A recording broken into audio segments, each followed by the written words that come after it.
We're back with breaking news out of Virginia, where Attorney General Pam Bondi just confirmed the FBI executed a search warrant at the home of a Washington Post journalist.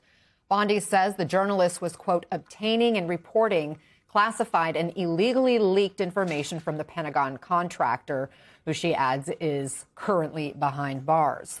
Hannah Natanson, who covers the federal workforce, was at her home when this search was executed. The Post says she has been part of the publication's most high-profile and sensitive coverage during the first year of the second Trump administration. Let's bring in MS Now senior legal reporter Lisa Rubin and MS Now legal analyst, former Manhattan Assistant District Attorney Catherine Christian. Lisa, what do you make of Bondi's comments on this investigation, this search warrant? Just how unusual is all of this? Well, it's incredibly unusual. Let's start with the fact that in April of last year, Pam Bondi rescinded a Department of Justice policy that was promulgated by then Attorney General Merrick Garland during the Biden administration. And in place of that policy, she put in a new policy to make it easier for the Department of Justice to conduct searches of journalists' home and offices. Okay, so this is absolutely wild. The videos are everywhere right now. Congress demands resignation of entire Trump administration. Capitol Hill on fire as Congress gives ultimatum. Ours to resign or face impeachment. Not just Trump, the entire administration, everyone, cabinet members, senior officials, the whole team. And the thumbnails are insane. The Capitol chaos, members of Congress looking furious. And people are sharing these thinking, oh my God, this is it. Congress just told everyone to resign, Trump and everyone around them. They're all getting forced out right now today. When the Department of Justice is conducting a leak investigation, she essentially said that this Department of Justice would not tolerate the leaks of classified information, and therefore the standard now within the Department of Justice for when a journalist's home or office can be searched is a more lax standard than it used to be. So that's first and foremost. In terms of her statement, Catherine and I were discussing this before we came on air, and we both noticed the same thing, that in her statement, Pam Bondi says that Hannah Natanson had obtained classified information. This is not just a function of searching her home because she was given information from somebody who themselves allegedly committed a crime. So here's what you need to know right up front. Congress has not passed any binding resolution demanding the resignation of Trump and his entire administration. There's no formal ultimatum, no hours to resign or face consequences. No vote forcing everyone out. That specific scenario, the one showing Congress demanding the whole administration step down immediately, and that's fiction, dramatized political thriller content, not a real congressional action. But here's where it gets really interesting. Just because the full administration resignation demand is fictional doesn't mean nothing's happening. Because what's actually going on is there are real calls for Trump's resignation from real members of Congress. Over 120 of them on the record publicly demanding Trump resign or be removed. And there's also this growing argument, not just from Congress, but from advocacy groups and activists, that the problem isn't just Trump, it's his whole team, his whole administration, and that fixing this mess would require more than just removing Trump. It would require cleaning house, getting rid of everyone who enabled him, everyone who participated in what critics call his corruption and abuse of power. So when you see headlines about Congress demanding resignation of the entire Trump administration, what that's describing is this real movement, this real pressure campaign, this real argument that systemic corruption requires systemic accountability.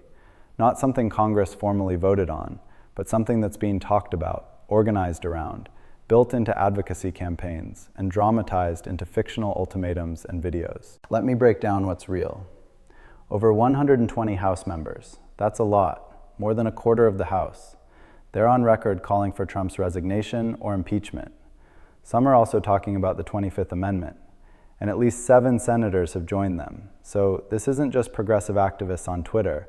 This is actual elected officials using their platforms, using their positions to publicly say, this president needs to go.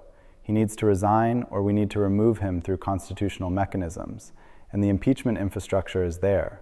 Hurd's 353, a real House resolution with 7 articles of impeachment already filed, already on the record, and 140 members voted to advance impeachment articles in a prior vote. So the votes exist, the resolutions exist, the public support among Democratic members exists. All that's missing is the final decision to actually pull the trigger, to actually vote on full impeachment, to actually try to remove Trump from office. And beyond just Trump, there's this argument from advocacy groups like Free Speech for People. They're saying, look, Trump's abuses didn't happen in a vacuum. He had help. Cabinet members who implemented unlawful policies, senior officials who enabled corruption, advisors who helped him abuse power. And all of those people, they need to be held accountable too. Not just Trump, the whole team. What the groups are calling cleansing the executive branch of everyone who participated. Now, Congress hasn't taken that position officially. They're not demanding mass resignations of the entire administration. But the idea is out there. It's being discussed. It's part of the broader accountability conversation. And fictional videos take that idea, that real argument about systemic corruption, and they turn it into dramatic scenarios where Congress gives the whole administration hours to resign, where there's an ultimatum, where everyone from Trump down through the cabinet is told, step aside or face consequences. And here's why this matters. Because moving from Trump should resign to the entire administration should resign, that represents a shift, a recognition that this isn't just about one bad president. It's about a whole governing apparatus that's broken, that's corrupt, that's abusing power systematically, and that fixing it would require more than just swapping Trump for Vance. It would require fundamentally restructuring the executive branch. Getting rid of everyone complicit, starting fresh with people who actually respect the Constitution and the rule of law. So yeah, the headline says, Congress demands resignation of entire Trump administration. And the formal congressional demand, the binding resolution, the ultimatum with a deadline that's fictional. But the underlying argument, the real calls for Trump's resignation from 120 plus lawmakers, the real impeachment infrastructure, the real advocacy pushing for systemic accountability, that's all real. That's all happening, and it's building towards something.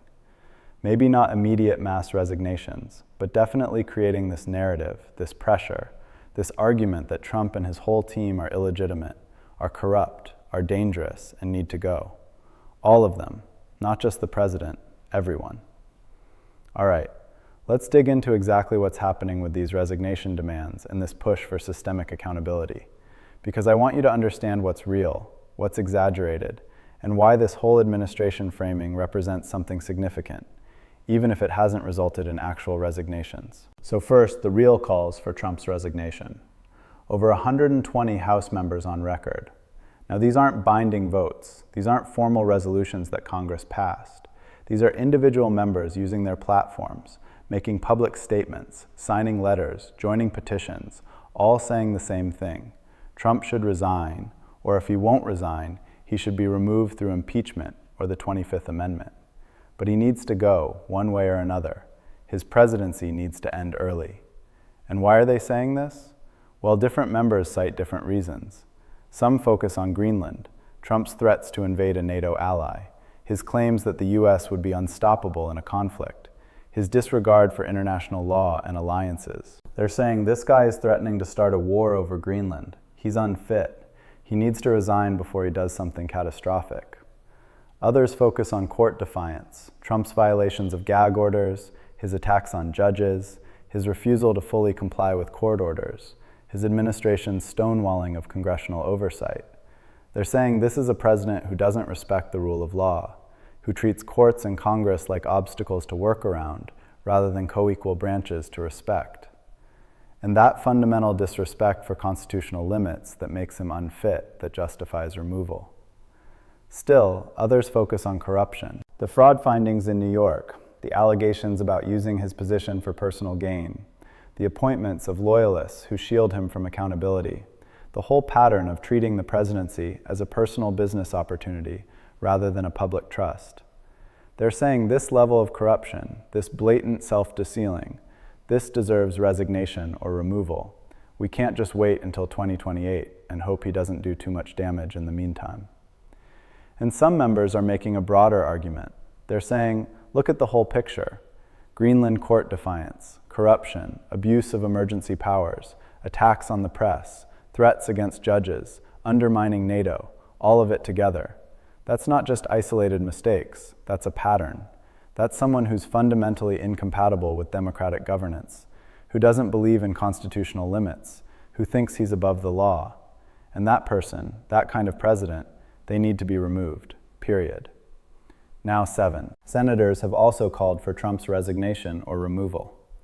That's significant because senators are usually more cautious, more institutional, more reluctant to call for such dramatic actions. But even they're saying this has gone too far. Trump needs to go. And one of them, Senator Markey, he specifically called for 25th Amendment removal, said Trump's unfit to wield presidential power, that his behavior shows he's incapable of fulfilling his constitutional duties. So it's not just House progressives, it's senators too, including some who've been in Congress for decades, who've seen multiple presidents, and they're saying, this is different, this is worse, this requires removal. Second, the impeachment infrastructure that makes these resignation demands more than just rhetoric, because calling for resignation is one thing, but having actual mechanisms in place to force removal, that's different. That's what makes the threats credible. And those mechanisms exist. HRS 353, 7 articles of impeachment filed on the record, ready to be voted on whenever Democratic leadership decides to move forward. And what are those 7 articles? Obstruction of justice, usurping Congress's power of the purse, abuse of trade and war powers, First Amendment violations, creating unlawful offices, bribery and corruption, and tyranny. Yeah, tyranny. That's an actual article. Accusing Trump of acting like a king instead of a president, of claiming absolute authority, of rejecting constitutional limits on his power. That's what members of Congress are formally accusing him of, in official impeachment language that could be voted on, that could be used to remove him. And 140 members have already voted to advance impeachment articles.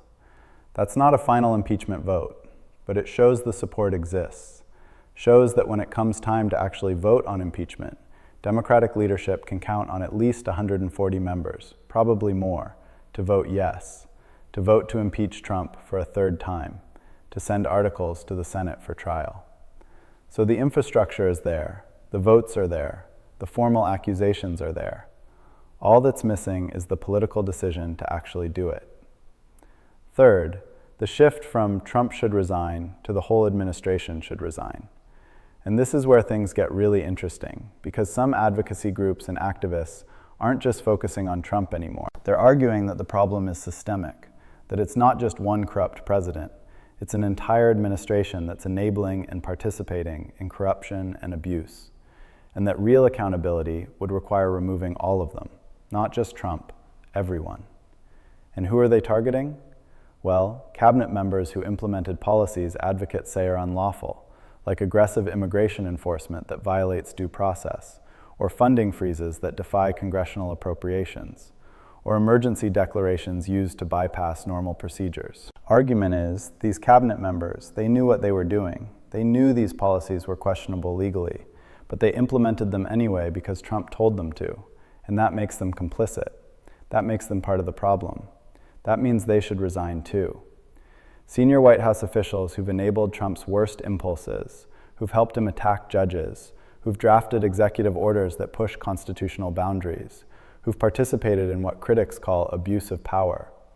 The argument is these. People aren't innocent bystanders. They're active participants. They're helping Trump do things he shouldn't be doing. And if we're serious about accountability, we can't just remove Trump and leave all his enablers in place. We need to clean house, get rid of everyone who participated. And appointees who've been put in positions specifically to protect Trump, like certain U.S. attorneys who've shut down investigations, or inspectors general who've been fired for doing their jobs, or agency heads who've been selected based on loyalty rather than competence.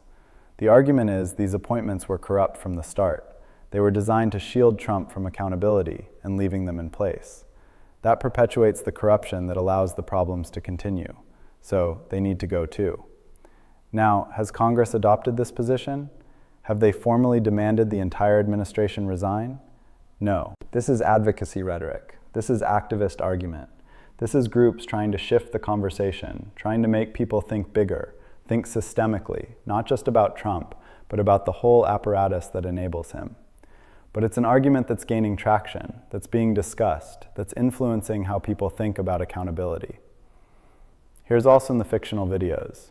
They take this argument, this idea that systemic corruption requires systemic accountability, and they turn it into dramatic scenarios where Congress holds emergency sessions, where they issue ultimatums, where they demand the entire administration resign within hours or face consequences. It's fiction, but it's based on real arguments, real frustrations, real beliefs, that half measures won't work, that removing Trump alone won't fix the problem, that you need wholesale change. Fourth, what would it actually mean for the entire administration to resign? Like, let's think through the mechanics. If Trump resigned, Vance becomes president. That's the 25th Amendment. Vice president takes over. But if the entire administration resigned, if cabinet members, senior officials, White House staff, if they all step down, then what? Who runs the government? Who makes decisions? Who executes the law? Well, in theory, Vance's new president would appoint new people, new cabinet, new senior staff, new leadership across agencies. But that takes time, confirmations, vetting, months probably. So in the interim, you'd have acting officials, career civil servants, people from lower down in the bureaucracy suddenly running departments. And that creates chaos, creates uncertainty, creates potential for things to fall through the cracks, for important decisions to get delayed, for the government to just not function properly for a while. And that's assuming Vance himself isn't included in the resignation demands, because some activists are arguing Vance is complicit too.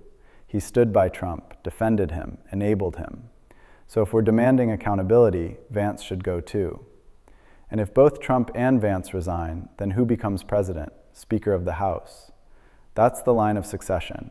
So if this whole administration resignation idea actually happened, if both Trump and Vance step down, you'd have whoever the Speaker is suddenly becoming president without ever running for the job, without voters choosing them, just constitutional succession putting them in charge. And that would be unprecedented, chaotic, potentially destabilizing. Like, imagine the political fallout. Trump supporters claiming it's a coup, claiming Democrats engineered mass resignations to install their own president, claiming the whole thing was illegitimate. You'd have protests, challenges, maybe violence. It would be a mess. And that's why, even though some advocates are calling for it, even though the argument exists, it's probably never going to actually happen. Because the practical implications, the political chaos, the constitutional questions, they're just too much. Fifth, the role of advocacy groups in pushing this narrative, because it's not just individual members of Congress making these arguments, it's organized campaigns. Groups like Free Speech for People, Move On, Indivisible. They're coordinating, they're providing resources, they're organizing petitions, they're creating talking points, they're building a whole infrastructure around the idea that Trump and his administration need to go. And they've been smart about it. They've drafted impeachment language that members can use. They've created petition drives that generate hundreds of thousands of signatures. They've organized constituent pressure campaigns that flood congressional offices with calls and emails. They've built a whole ecosystem, a whole movement that keeps the pressure on, that keeps resignation and removal in the conversation. That makes it harder for Congress to just ignore and move on. And part of their strategy is escalation. Start with calls for Trump's resignation. When that doesn't work, add impeachment demands. When that doesn't move fast enough, start talking about the whole administration, about systemic accountability, about the need to clean house entirely. Each escalation, it keeps the story alive, keeps generating headlines, keeps people engaged, keeps the pressure building. So even if the ultimate goal, mass resignations of the entire administration, even if that's not realistic, the process of demanding it, that serves a purpose. That keeps the movement energized. That keeps pushing for any accountability they can get. So what does all this actually mean? Why should you care about calls for the entire Trump administration to resign? Let me break down why this matters and what the real stakes are. First, this is about the difference between individual accountability and systemic accountability.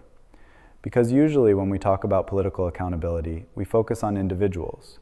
This president did something wrong. This cabinet member made a bad decision. This official abused their power. And we want that specific person to face consequences: resignation, impeachment, prosecution, whatever fits the offense. But the whole administration argument, that's different. That's saying the problem isn't just individuals, it's the whole system, the whole team, the whole approach to governing, and that fixing it requires systemic change, not just swapping out one or two people. And that's a more radical argument that's saying the corruption is so deep, the abuse is so widespread, the disregard for constitutional limits is so pervasive that you can't just remove Trump and expect things to get better, because his whole team, everyone he appointed, everyone who enabled him, they're all part of the problem. They all need to go. Otherwise, you're just treating symptoms, not the disease. You're making cosmetic changes, not fundamental reform. And whether you agree with that argument or not, it represents a significant shift in how people are thinking about Trump's presidency. It's moving beyond, this guy's terrible too. This whole administration is illegitimate. This whole governing apparatus is corrupt. And that shift that has implications for how aggressive the opposition is willing to be, for what kinds of remedies they're willing to consider, for how much disruption they're willing to cause to achieve what they see as necessary accountability. Second, the political viability question. Because even if you think the entire administration should resign, even if you think systemic accountability is necessary, you still have to ask, is this politically possible? Can it actually happen? And the answer is probably not, because mass resignations require people to voluntarily give up power, and people don't usually do that. They don't just step down because activists are calling for it. They stay, they fight, they defend themselves. They use whatever power they have to resist accountability. So for the entire administration to actually resign, you'd need massive public pressure, like overwhelming poll numbers showing huge majorities want them gone. Protests in every city, a sense that staying in office is politically and personally untenable. And we're not there. Trump's base still supports him. Republicans in Congress still mostly defend him. So the pressure, while real, it's not overwhelming enough to force mass resignations, at least not yet. Or you need some kind of crisis, something so catastrophic, so undeniable, that even Trump's supporters can't defend it. Something that makes resignation the only way to avoid worse consequences, like criminal charges, complete political collapse, threats to personal safety. But short of that kind of crisis, voluntary resignations aren't happening. People are staying, fighting, and trying to weather the storm. Third, what this tells us about the opposition's mindset.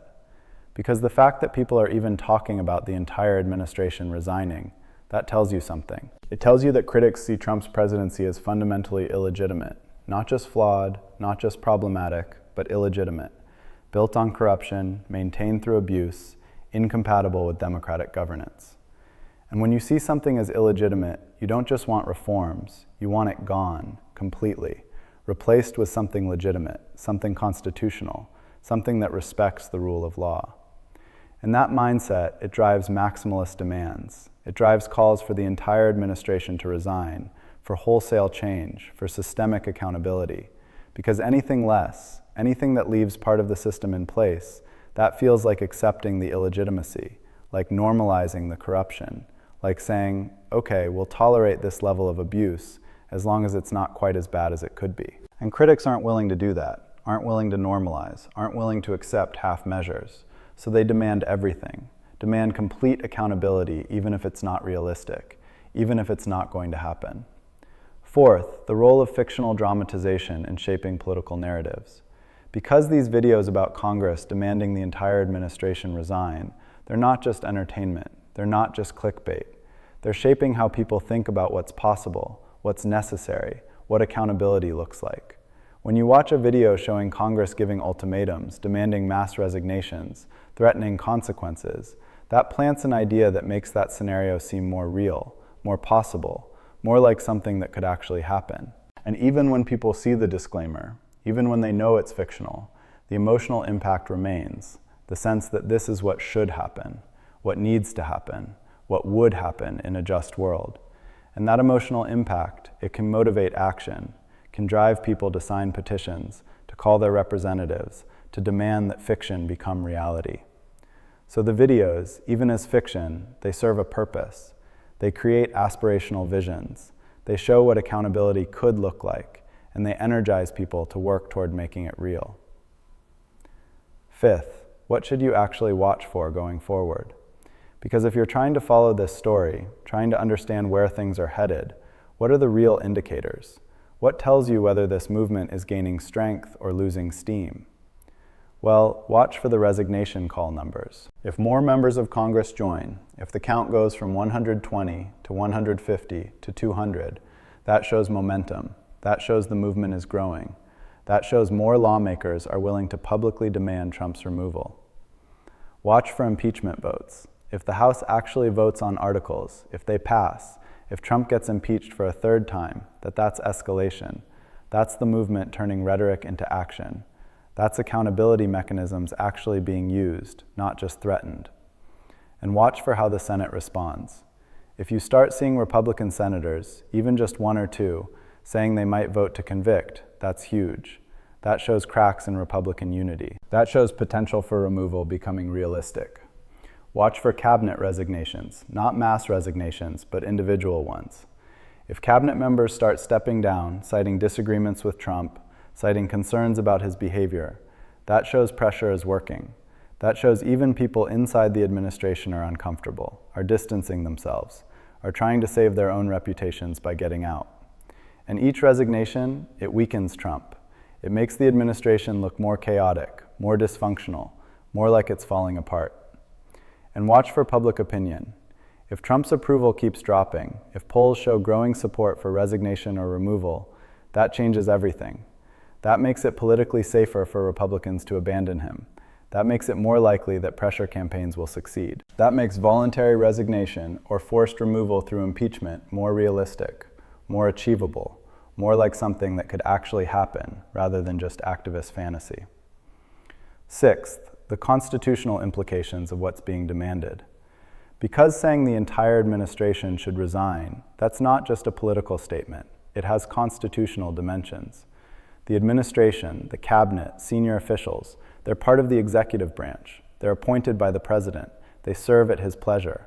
And the Constitution gives the president authority over the executive branch. So demanding they all resign, that's challenging presidential authority. That's saying Congress and the public can decide who runs the executive branch, not just the president. Now, individual officials can be impeached.